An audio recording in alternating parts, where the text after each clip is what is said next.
Eyob Bata Habtemariam worked as a team leader of up to 10 prison guards in 2 jails for political prisoners in Eritrea over a 9-year period. He claims that out of 35 jailed former government officials and journalists, 15 have died through medical neglect and incarceration in appalling conditions. He says the newest prison, Eritrean, was the worst, with solitary confinement in temperatures of up to 50 degrees centigrade and little food.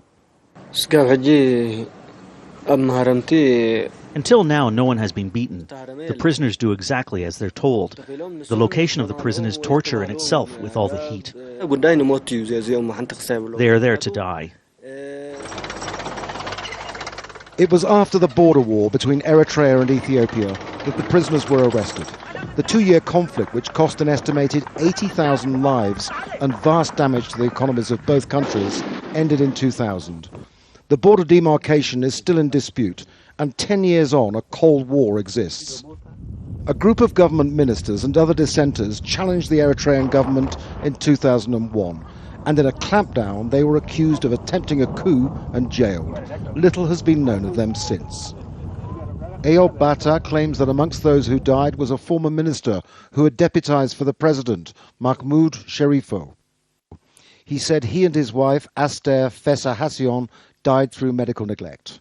He said Major General Okbai Abraha had attempted suicide and was given medical treatment, but later died of an asthma attack. He also claimed another former minister, Haile Walda Tensai, who had represented Ethiopia in peace talks to end the war, had become blind and emaciated, but was still alive. Eyob Bata said out of 20 surviving prisoners, 9 were either mentally or physically sick. He spoke of suicides, including 2 journalists who had hanged themselves.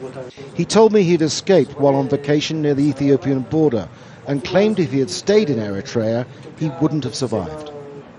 It's your word. How can you prove this? Do you have any documents, any photographs?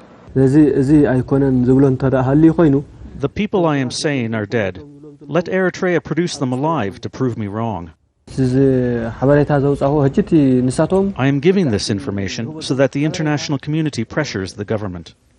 These may all be the words of one man seeking refuge in the territory of Eritrea's archenemy, Ethiopia. But he did go into vivid detail, and he's said to be psychologically disturbed. He did appear to be moved by the frustration about not being able to save the detainees. This will undoubtedly raise international pressure from the United Nations and the European Union on Eritrea over its human rights record. Andrew Simmons, Al Jazeera, Addis Ababa.